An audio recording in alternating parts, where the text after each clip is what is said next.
Ducks Unlimited Television is presented by Drake Waterfowl Systems, innovators in waterfowl hunting in association with Mossberg Firearms. Built rugged, proudly American. Hi, I'm Ashley Ward, welcoming you to a Texas-sized edition of America's favorite waterfowl series. We're headed to the Red River with Field Hudnall, Rob Goki, Rogers Hoyt, and friends in search of mallards, gadwall, and green-winged teal. Next on Ducks Unlimited TV.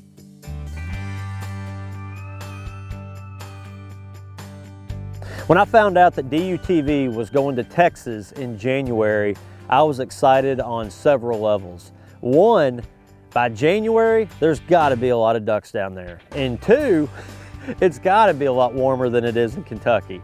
At home, we've been busting ice. It's been in the teens. It's cold. I'm ready to get to Texas to warmer weather, I can assure you that. Well, I was wrong on one aspect. There was a lot of ducks down there, but the weather is extremely cold. Dallas doesn't see that very often, and just so happens it's in the teens when I get there. You know, North Texas, we get ice a little bit, but nothing like what we had. We had 1.5-inch ice. It was really thick. We're not used to hunting in those type of conditions. Dallas is a huge metropolitan area. The hotel we're staying in is downtown Dallas. And I'll be honest with you, when I first got here, I'm thinking, where are we gonna find a duck? And two, where are we gonna be able to shoot a duck? Really, you don't have to travel that far. There's lots of quality spots in Texas, but the Texas Gulf Coast usually gets most of the attention. But I thought it might be nice to come up and see this Trinity River bottom country. This Trinity River runs from up here in North Texas down by Dallas, down through and dumps into the bay down close to Galveston, Texas, and it's a waterfowl corridor all the way. As soon as we rolled into Dallas, we're meeting up with Rob Goki and Rogers Hoyt. Rob said, come on over, we're gonna grill out steaks, and I'm telling you, this is straight Texan. He's got these massive steaks laid out for us. He's gonna cook a lot of beef for us, so what else would you expect when you're in Texas? We get out there, and the guys didn't really expect the hole to be frozen. We weren't prepared for it. We thought that our water wouldn't freeze up, that some of the deeper holes would stay open. And we pull up there and it is solid. It's a great looking blind. You can tell it's a great spot, but we've got some work cut out ahead of us. We got to bust a lot of ice. And thankfully Field was here to help us a little bit. He hunts where there's a lot more ice. We got out and made a hunt out of it. Big log right there. Yeah, call them snipers. You see a guy just walking along and bam, he's down. And right at light, you can tell these ducks want to be in there. It's a good spot regardless, but everything is froze. When you get open water, them ducks can't stand it. There's Teal. Green winger in the decoys. Let him have it.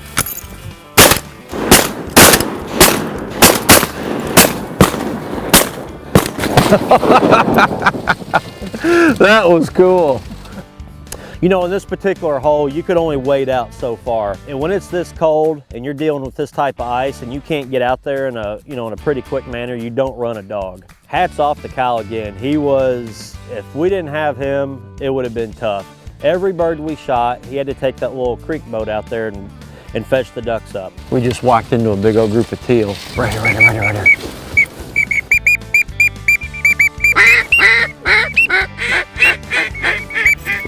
I will say that is a first. I've never shot teal coming into a hole that we had to bust open in the ice. That doesn't happen back home. I don't really know where that happens anywhere. Ducks Unlimited Television, presented by Drake Waterfowl Systems, innovators in waterfowl hunting. Mossy Oak Shadow Grass Blades, the official camo of Ducks Unlimited, and Ducks Unlimited's Rescue Our Wetlands campaign, banding together for waterfowl.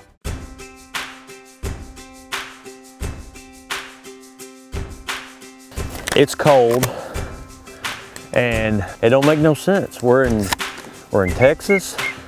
There's this white stuff all on the ground. The water turned hard. We can't figure out what's going on. There's not a grocery store with bread or milk, so if you want a milk sandwich, you're out of luck. But the duck hunting is good. 15 degrees, everything freezes.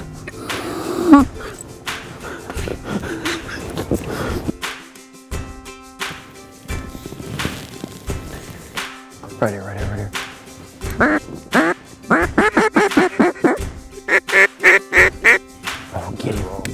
Get it. Man, that was cool. Put it on You put him on ice. Man, I tell you right there, as a duck hunter, I absolutely love not only hunting mallards, greenheads, but is when water is froze and you can open up holes of water, that's where they want to be. And when they do it close. And I mean, that is just cool. I love cold temperatures when as soon as you pull them ducks out, ice is forming on them, everything's froze. This is duck hunting. When you get extremely cold temperatures like we had, cold and clear, these ducks can be very unpredictable. They fly at odd hours. They're not always going to fly right at first light. Most of the time they'll wait up into the day a little bit. But this particular day, they wanted to fly right at light. And then what we noticed is they must have found open water in other places and they kind of settled down. These ducks down here in Texas, they're not used to 15 degrees, nor are the Texans that hunt these ducks. I think these ducks are more freaked out than the people driving on the roads. I think so too. You know? They don't come to Texas to land on ice. They came south for a reason. Yeah. Ice wasn't part of it. No. But we shot 4 different species and every duck was right there at 20 yards. I mean, this was a perfect morning. Couldn't ask for much more than that. Let's get on out of here. So after the hunt, we headed up to the barn and Rob had a little treat for us. I guess you'd call it a Tex-Mex influence. He was gonna make taquitos for us on this big old cast iron wok. After such a cold morning, that steam is just rolling off that wok and you could, that pork sizzling, everybody was getting hungrier by the minute. Cold mornings like that, you can't wait to get warm food in your belly. So the second morning, we're hunting the same channel of water, but we're about maybe 200 yards down a little bit. And this is actually the original blind that we wanted to hunt the first morning. It is small water. There's a big old tree line of willows, probably not even 50 yards across. This spot looks ducky. So we spent a good amount of time making sure that we had a good hole open because we wanted to make sure these ducks knew where the open water was.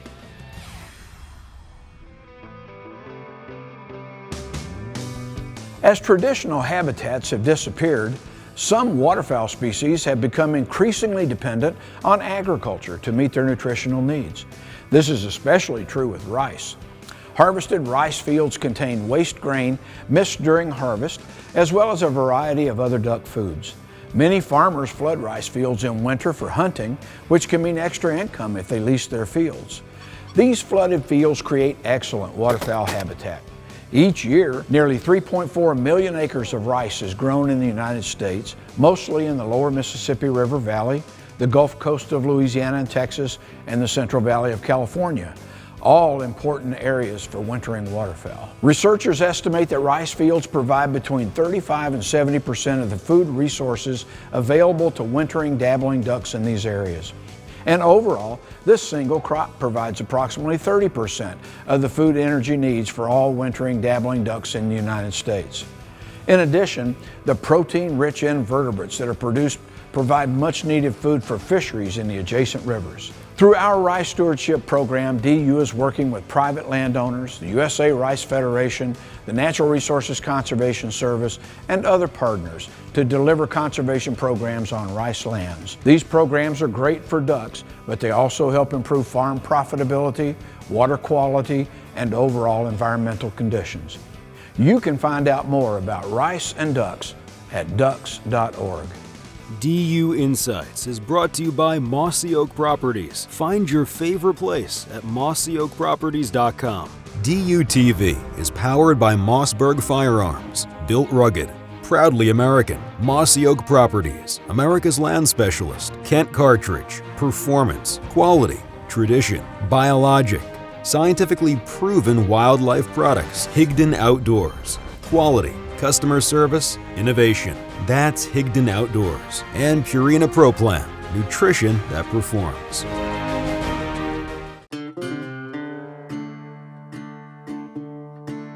You know, one thing that was a first for me was waking up in the morning, loading up the vehicle to go duck hunting, and you're driving past major corporation buildings at 4:30 in the morning to go duck hunting. You know, one thing that's really neat about Ducks Unlimited and the people that Ducks Unlimited work with is the huge corporations that are willing to work with Ducks Unlimited. David, he actually works for Nestle Water. They have a plant here in the area, and they have done extensive wetland work for filtration and recharge of drinking water. David is also an avid waterfowler, a great duck hunter and true sportsman. In the bottled water business, we own about 3,000 acres out there, several hundred acres of wetlands, and we winter several thousand mallards out there. And so we formed a partnership with DU to help us better manage our wetlands on site. And in return, we provided some funding for Gulf Coast Research and Science here for the Gulf Coast wetlands. When you look at an acre of wetland, the value that it provides, not just in habitat, which was something we got to experience today. Get him.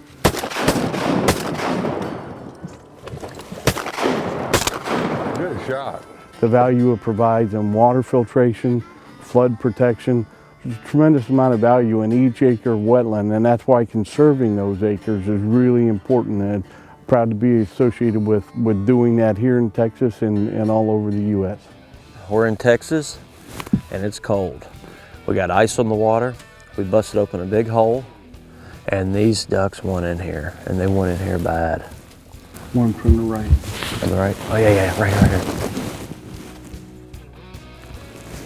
Ooh. Take him, Phil, take him. Good shot. We're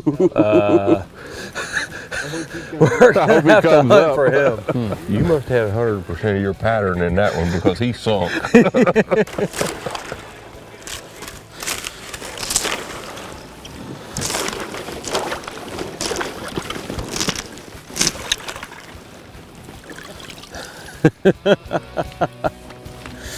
The old gadwalls.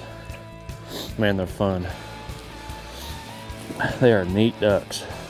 You know, I think everyone has their preference on their favorite duck to hunt. Some guys love greenheads, some guys love canvasbacks, bluebills, widgeon, it doesn't matter.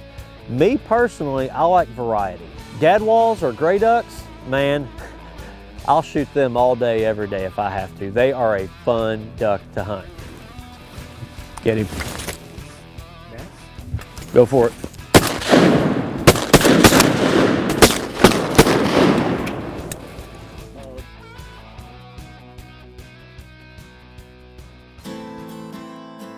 The dangers of working on ice are extensive. Obviously, we don't have any ice here today, but let's talk about how we're going to try to prevent injury of our dog working on ice in a hunting situation. First, there's the slipping and sliding of a dog. Pretty hilarious until you show up at the orthopedic veterinarian's office, damage to the joints, elbows, and knees. Don't want a big entry on ice. Nice, easy, slow entry is the best. Then there's the problem of black ice. Black ice is that thin sheet of ice like a piece of glass right on top of this water. He's got to learn to chop through that. The third problem you got is if he goes out and falls in. Then you've got a problem of getting the dog back on the ice, especially if he has a bird in his mouth. That can be a problem if it's not really, really hard, because what happens, the dog pulls himself up on the ice and it breaks. And what happens repeatedly, they get fatigued. Hypothermia sets in and you got yourself a real problem. So let's look at one of the ways that we prepare off-season the dog to get ready to deal with ice, especially the thin ice. We're gonna get him to chop, and we use lily pads. Deke's got to go out and he's got to get above those. If he tries to swim in them, he's going to get tangled and they're going to catch on his chest. He has to chop through them. So we're going to give a bumper a toss, and we're going to send Deke out and get him to chop. Deke. Now as he goes, he's having to swim high with those paws and dig through those lily pads. And you see those feet start coming up and pulling through there. See him pushing, pushing. The feet cut the path. And that's what he has to learn to work on black ice.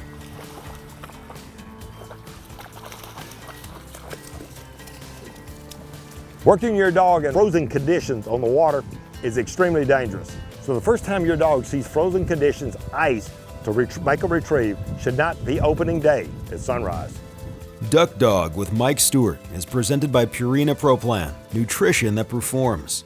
DUTV is brought to you by Bush Hog, performance you can count on. Drake Waterfowl Systems, innovators in waterfowl hunting, native nurseries, hand-selected, hand-grown plants for wildlife. Buck Gardner Calls, champion of champions, with closed captioning provided by Mossy Oak Shadow Grass Blades, the official camo of Ducks Unlimited.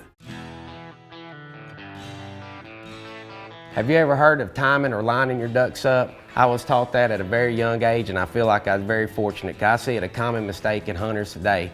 There's several different things that I do that I feel like that the timing aspect. One, I feel like people might get a little nervous, or they're letting their adrenaline rush them. And when them ducks get to working right on top of their blind, they only let them swing out maybe 15 or 20 yards and bump them again, and the ducks turn, and they turn. And what ends up happening, it's just like a merry-go-round going on top of that blind. They're gonna sit there and circle until they see somebody move or somebody down the bottom shoots or spooks them.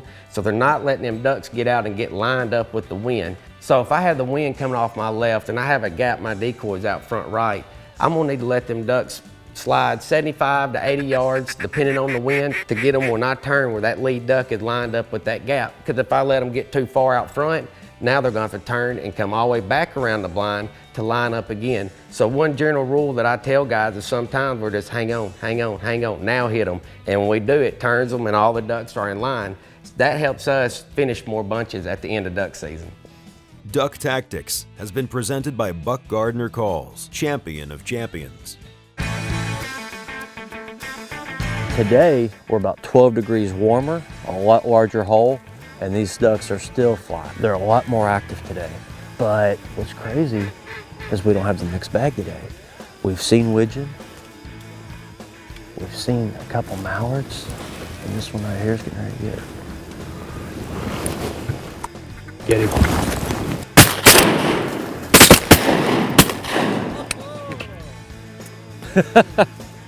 They're just, they keep flying all day long. So 2 different days, 2 completely different bags. So you know what? Today might be an all gadwall day, but hey, I'll take it, When they're flying like this, there's nothing to complain about. Here comes another one.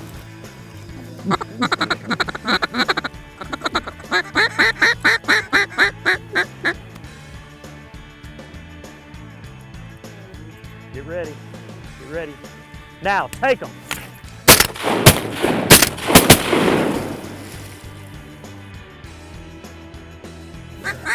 Here's a teal, here's the teal. And now. Get him.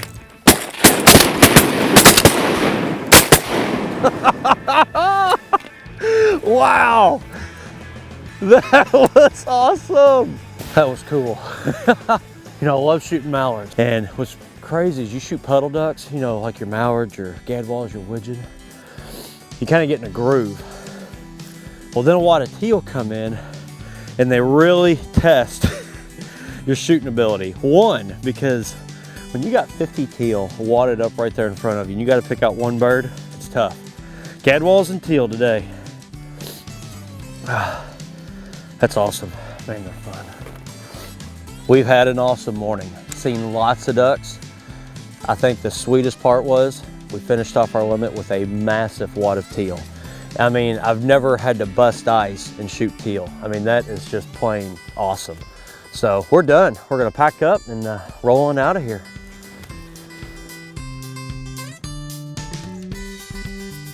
So this morning we have significantly warmer temperatures. We have a good wind, and the ice is, thank goodness, getting thinner by the hour. We got out there, cleaned the hole up. There was just a little bit of slush, set the decoys, and right at light, again, the ducks started flying. Take them. Yeehaw! Is that okay? That was fun. That's awesome. Birds coming from the left. Here they come. Y'all get ready.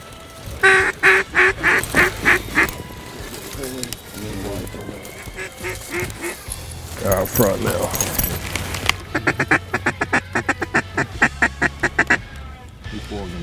Here comes that drake back. Want that green head? Take that. Green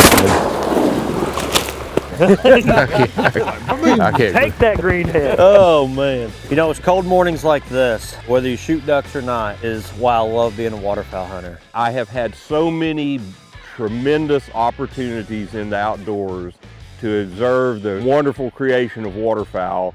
I work for DU so that people in the future can see the same things that I've got to see over the years. Rogers Hoyt was first vice president of DU when this hunt was filmed. Since then, he's become president of the organization. Congratulations, Mr. Hoyt, from all of your friends at DU TV on your appointment to this historic position.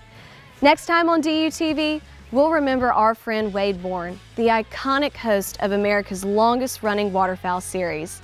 Until then, blessings to you and yours.